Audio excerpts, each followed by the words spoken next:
South India shopping mall RC Puram BHEL లో ప్రముఖ సినీ తార శ్రీలీల గారిచే డిసెంబర్ 6న గొప్ప ప్రారంభం. నమస్తే, నేను విజయ్. కాకినాడ పోర్టు సెజ్లో అక్రమాలు బయటపడుతున్నాయి. ముఖ్యంగా సిఐడి విచారణను వేగవంతం చేసింది. తీగలాగితే మొత్తం డొంకంతా ఇప్పుడు కదిలే పరిస్థితుంది. ముఖ్యంగా పవన్ కళ్యాణ్ పర్యటన తర్వాత ఒక్కసారిగా అక్కడ సీన్ మారిపోయింది. అయితే ఇప్పుడు వైసీపీకి సంబంధించినటువంటి ముఖ్య నేతల పేర్లు బయటకు వస్తున్నాయి. దీనిపైన విశ్లేషణ చేద్దాం. మనతో పాటు పొలిటికల్ అనలిస్ట్ చందు శ్రీనివాస్ గారు స్టూడియోలో ఉన్నారు. నమస్తే చందు శ్రీనివాస్ గారు. నమస్కారం. సో పవన్ కళ్యాణ్ గారి పర్యటన తర్వాత ఒక్కసారిగా కాకినాడ పోర్టులో జరుగుతున్న బియ్యం అక్రమాలతో పాటు పోర్టు సెజ్లో ఉన్నటువంటి ఆ మొత్తం అక్కడ ఆస్తులన్నింటినీ కూడా లాగేసుకున్నటువంటి కేసుని ఇప్పుడు సిఐడి విచారణ వేగవంతం చేసింది అనుకోవచ్చు. డెఫినెట్గా అండి. ఎందుకంటే మనకి ప్రకృతి ద్వారా వచ్చే సంపదల్ని మనం కాపాడుకోవాలి. తీర ప్రాంతం గుజరాత్ తర్వాత మనం ఎప్పుడు చెప్పుకుంటాం 974 కిలోమీటర్లు ఉందని. ఆ తీర ప్రాంతం పోర్టులు సంరక్షించాల్సిన బాధ్యత కూడా మనది.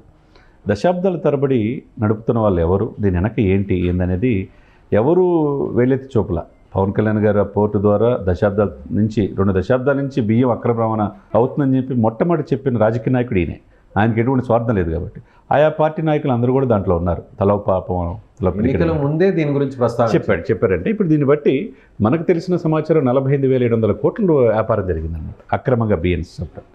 ఎప్పుడైతే పవన్ కళ్యాణ్ గారు లేవనెత్తారో ఒక పోర్టు అక్రమంగా ఓన్లీ బియ్యమేనా ఇంకేమన్నా సరఫరా అయ్యా, ఉగ్రవాద కార్యకలాపాలు వస్తే దేశ రక్షణ గాలికి వదిలినట్టుగా అనుకున్నాం మనం. కానీ కట్ చేస్తే మీరు అన్నట్టు తీగలాగితే డొంక కదిలినట్టుగా అసలు పోర్టు నిర్వహణ ఏంటి, అసలుకి వాట్ ఈస్ ఈయనేంటి కేవీ రావు ఏంటంటే ఆయన పేరు కర్ణాటక వెంకటేశ్వరరావు. 1999లో ఆ పోర్టు ఆయన తీసుకున్నాడు. దాన్ని డెవలప్మెంట్ చేశాడు. ప్రతి సంవత్సరం దానికి ఆదాయం వచ్చేదాంట్లో 22% ఆంధ్రప్రదేశ్ ప్రభుత్వానికి ఇస్తున్నారు. మరి దశాబ్దాల తరబడి ఉన్నప్పుడు 1999 నుంచి అంటే 20 ఇయర్స్ లీజ్కి, 20 ఇయర్స్ తర్వాత 5 ఇయర్స్ ఎక్స్టెన్షన్ చేసుకోవచ్చు. మరి 20 సంవత్సరాల్లో ఆనాటి చంద్రబాబు నాయుడు గారు కావచ్చు, తర్వాత వైఎస్ రాజశేఖర రెడ్డి గారు కావచ్చు, కిరణ్ కుమార్ రెడ్డి గారు కావచ్చు, రోషి గారు కావచ్చు, ఎప్పుడు లేని విధంగా గత 5 సంవత్సరాల్లో ఎందుకు వచ్చింది ఇది? పోర్టుని బలవంతంగా లాక్కున్నారని సిఐడికి ఆల్రెడీ కేవీ రావు గారు కంప్లైంట్ ఇచ్చారు. అందులో మనం ఆశ్చర్యపోయే పేర్లు వచ్చినాయి.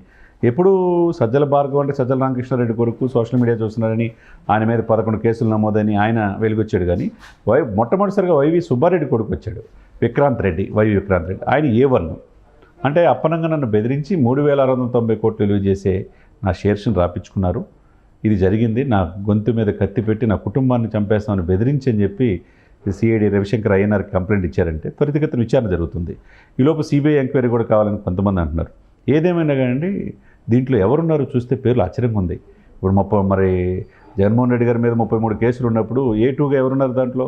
విజయసాయి రెడ్డి గారు. మరి ఆబ్వియస్లీ దీంట్లో కూడా A2గా ఉన్నాడు. అంటే దీని వెనక జగన్మోహన్ రెడ్డి గారు కూడా ఆయన తాడేపల్లి ప్యాలెస్ పిలిచారు, విక్రాంత్ ఏది చెప్తే తినమని నన్ను చేశాడని చెప్పి ఆయన ఆరోపించినట్టుగా దీని వెనక జగన్మోహన్ రెడ్డి గారు ఇది కూడా ఉన్నట్టుగా కనపడుతుంది. కాకపోతే ఇక్కడ వచ్చిన ప్రాథమిక ఆధారాలు బట్టి ఆ కంప్లైంట్ కేవీ రావు గారు ఇచ్చిందని బట్టి మనకేం అర్థమైందంటే A1 విక్రాంత్ రెడ్డి వైవి సుబ్బారెడ్డి గారి కుమారుడు, A2గా విజయసాయి రెడ్డి మనకు తెలుసు, A3గా శరత్ చంద్రారెడ్డి. మనం ఢిల్లీ వేదికగా లిక్కర్ స్కామ్లో కూడా శరత్ చంద్రారెడ్డి మనకు తెలుసు, హెట్రోడెక్ అంటే శరత్ చంద్రారెడ్డి బ్రదర్ని విజయసాయి రెడ్డి గారి కూతురికి ఇచ్చారు, అంటే బంధువులే.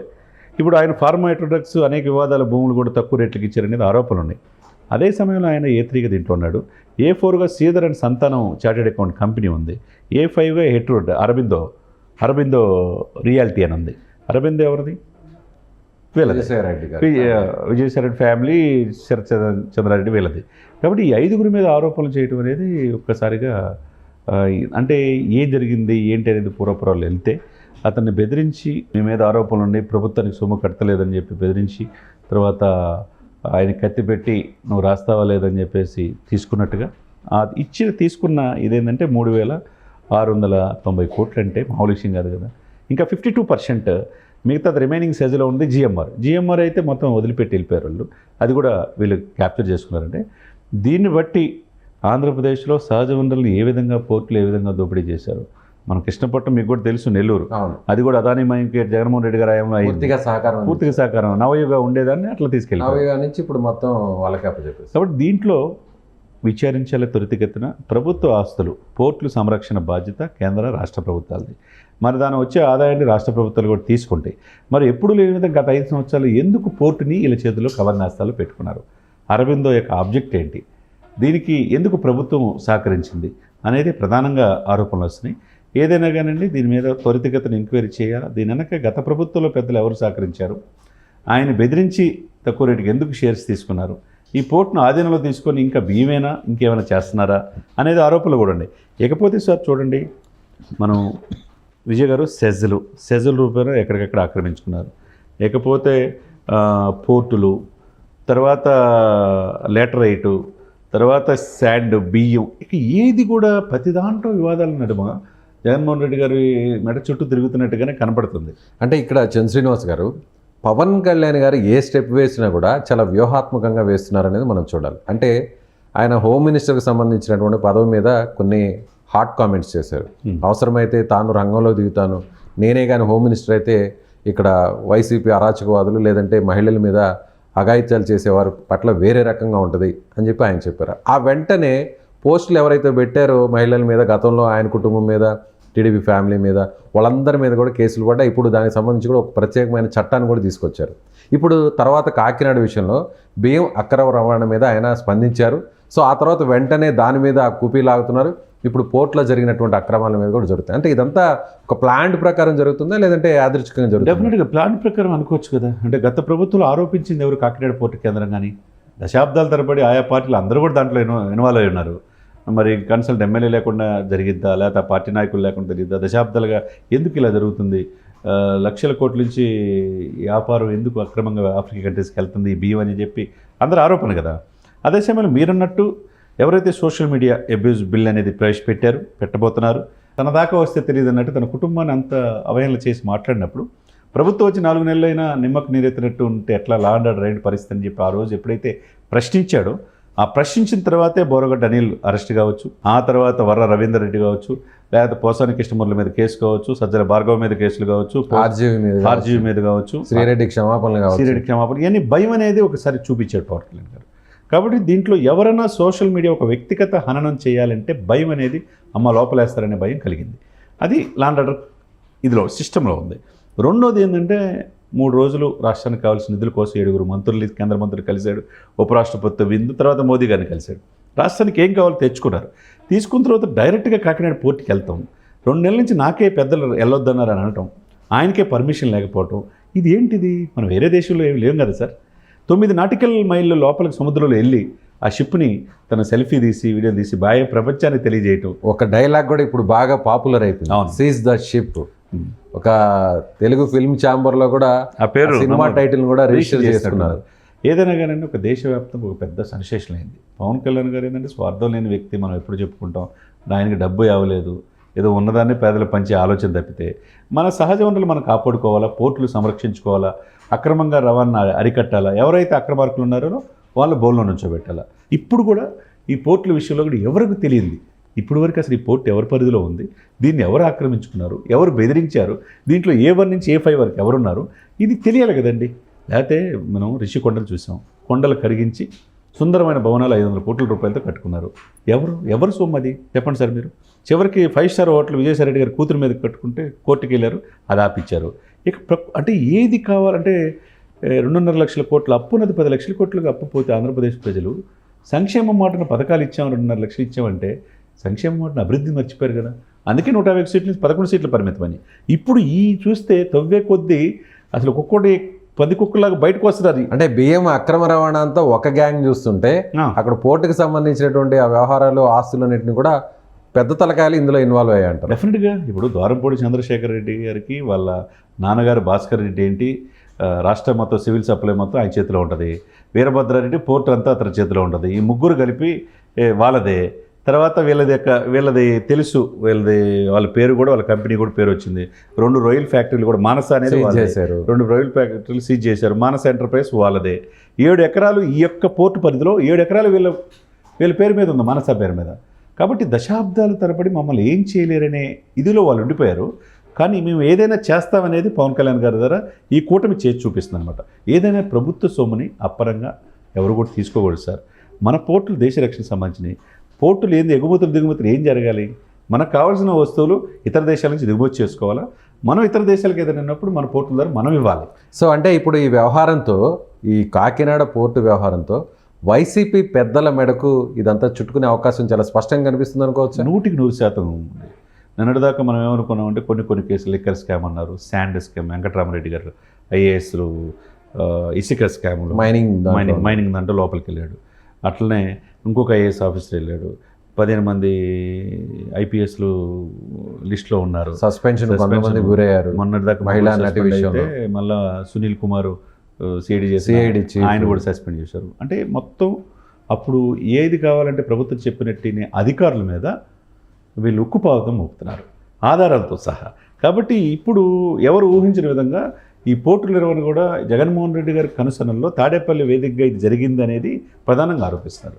కాబట్టి A2 కూడా ఇక్కడ విజయసాయి రెడ్డి ఉండేతలకి ఏమైనా ఆబ్వియస్లుగా జగన్మోహన్ రెడ్డి గారు వస్తుంది అనేది అందరూ అనుకుంటారు.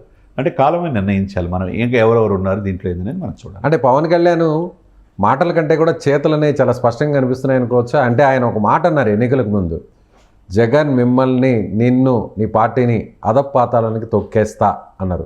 అంటే ఆ తర్వాత ఆయన ఎన్నికలు అయిన తర్వాత, డిప్యూటీ సీఎం అయిన తర్వాత, మినిస్టర్ అయిన తర్వాత ఎక్కడో కూడా ఆ స్థాయిలో విరుచుకుపడలేదు, ఎక్కడ కూడా అలాంటి వ్యాఖ్యలు చేయలేదు. కానీ అంతా సైలెంట్గా వెళ్తూ ఉన్నారు. చాలా ఓపికగా ఉండాలి, మనం మంచి పాలన అందించాలి, రెస్పాన్సిబిలిటీగా ఉండాలని కార్యకర్తలను కూడా ఉద్దేశించి మాట్లాడారు. అంటే ఇప్పుడు ఈ వ్యవహారం చూస్తుంటే ఆయన యాక్షన్ ప్లాన్ అంతా కూడా అసలు ఏం జరిగింది, కింద స్థాయిలో ఏం జరిగింది, రూట్ లెవెల్కి వెళ్ళి వాటిని క్లోజ్ చేసే పరిస్థితి కనిపిస్తుంది. పవన్ కళ్యాణ్ 100% 30,000 మంది ఆడపిల్లలు అదృశ్యం అవుతున్నారంటే ఎలా చెప్తాడని చెప్పి చాలామంది అన్నారు. మనం చూసాం చాలామంది ఇన్సిడెంట్స్. ఈయన అధికారంలో వచ్చి కూటమి 9 రోజుల్లో ఒక అమ్మాయి ఎక్కడో కాశ్మీర్ దగ్గరలో ఉంటే అమ్మాయిని తీసుకొచ్చారు. మరి ఆ 5 సంవత్సరాలు ఎందుకు అది జరగల? ఆ తర్వాత వాలంటరీ మాటన అనేక అరాచకాలు జరుగుతున్నారు. చివరికి పోర్టులో అన్యాయంగా దూరంపూడి ఫ్యామిలీ ఇట్లా చేస్తుందని చెప్పింది ఎవరు? ఏ పార్టీ చెప్పలేదు కదా. ఎన్నికలకు ముందు పవన్ కళ్యాణ్ టార్గెట్ చేశారు. కాబట్టి మీరు అన్నట్టు కొంత టైం అనేది ఇచ్చారు. టైం ఇచ్చిన తర్వాత వీళ్ళు మారుతారేమనేది ఒక అవకాశం ఇచ్చారు. కానీ మారే ఆలోచన వాళ్ళకి లేనప్పుడు ఆ ట్రీట్మెంట్ చట్ట ప్రకారం చట్ట తరపున. మరొక విషయం కూడా శ్రీనివాస్ గారు, అంటే అక్కడ స్థానికంగా ఉన్న టీడీపీ ఎమ్మెల్యే కూడా చురకలు అంటించారు కొండబాబు గారికి, అదేవిధంగా హోమ్ మినిస్టర్ అనిత గారికి. అంటే తనామనే అనే భేదం లేకుండా తప్పు జరిగితే ఎవరినైనా ఎక్కడైనా సరే నిక్కచ్చిగా పవన్ కళ్యాణ్ గారు ప్రశ్నిస్తారు, ఆ విషయాన్ని ఎండగడతారని స్పష్టమవుతుంది అనుకోవచ్చు. నో డౌట్ ఎట్టాలండి. ఇప్పుడు అన్నగారు పార్టీ పెట్టినప్పుడు యువరాజ్యం అధ్యక్షుడు ఆయన ఉన్నాడు. అన్న నేను రాజకీయాల్లో కొంతమంది ఇది వల్ల ఎందుకులే రాజకీయాలు అంటే కాంగ్రెస్లో మెచ్చేసాడు, సెంట్రల్ మినిస్టర్ అయ్యాడు. కానీ అతను ఆ బాటలో వెళ్ళా. నేను ప్రూవ్ చేసుకోవాలి, ప్రజల్లో ఉండాలనే దశాబ్దం పైన పోరాడాడు. జనసేన పార్టీ పెట్టాడు, ఎక్కడ గెలవలా. ఎక్కడ గెలుస్తాడు? కార్పొరేటర్ కూడా గెలవడన్నారు, గెస్ట్ లెక్చర్గా వచ్చి వెళ్తాడన్నారు, రంగులు వేసుకునేవాడికి రాజకీయాలు ఏమొచ్చన్నారు, అవహేళన చేశారు. తర్వాత కుటుంబాన్ని బజార్కి ఎచ్చు రకరకాలుగా చేసినా ఎక్కడ తొనకలా బెనకలా. ఆయన తెలుసు ఒక విజన్ అనేది ఒక బ్లూ ప్రింట్ లాగా పెట్టుకున్నాడు. 100% స్ట్రైక్ రేట్, 100% స్ట్రైక్ రేట్. ఇక్కడ సునామీ అని, తుఫాన్ అని నేరుగా ప్రధాని మోదీ చేతే అనిపించుకున్నాడు. కాబట్టి ఈరోజు దేశ రాజకీయాల్లో అండి నేను అనుకోకుండా పనుల వల్ల ఢిల్లీ వెళ్ళినప్పుడు కూడా ఢిల్లీ పెద్దలు కూడా చెప్తున్నారు, నార్త్ ఇండియాలో మీరు ఉభయ తెలుగు రాష్ట్రాల్లో పవన్ కళ్యాణ్ గారు ఏమో తెలియదు కానండి, ముఖ్యంగా నార్త్ ఇండియన్లో ఢిల్లీ కావచ్చు, బీహార్ కావచ్చు, మహారాష్ట్ర కావచ్చు, రేపు జరగబోయే మిగతా రాష్ట్రాల్లో నార్త్ ఇండియన్స్లో పవన్ కళ్యాణ్ని ఒక ఇదిగా, అంటే మనకుండాడనే ఒక ఎక్స్ట్రీమ్ వెపన్గా వాడబోతున్నారు. వాళ్ళు ఢిల్లీ హిందీ పీపుల్ చెప్తున్నారండి, ఓన్ చేసుకుంటున్నారు. అది మరి మామూలు విషయం కాదు కదా. కాబట్టి అది ఆ పాయింట్ ఆఫ్ వ్యూ మనం రిజల్ట్ చేసి చూపిస్తున్నాడు. మీరు అన్నట్టు ఇవన్నీ కూడా స్టెప్ బై స్టెప్ తీసుకెళ్తున్నాడు. ఆర్డర్లు ఏంటి, 1వ తారీఖు జీతం ఇస్తున్నామా, పెంచిన పెన్షన్ ఇస్తున్నామా లేదా, ఉద్యోగ జాబ్ క్యాలెండర్ ఇస్తున్నావా లేదా, పంచాయతీలు కరెక్ట్గా ఉన్నాయా లేదా, ఏది ఆర్డరో పోలవరం పూర్తి చేసేది, అమరావతి నిధులు, ఇవన్నీ సిస్టమేటిక్గా చంద్రబాబు నాయుడు గారు చూసుకున్నారు. మిగతా పంచాయతీలు కావచ్చు, మిగతా స్ట్రక్చర్ ఏం చూసుకున్నాడు. ఏదో దీర్ఘకాలికంగా ఉన్న సమస్యలు ఏదవుతున్నాయో కూకటి వేలతో పెకిలించే పని పవన్ కళ్యాణ్ గారు చేస్తారు.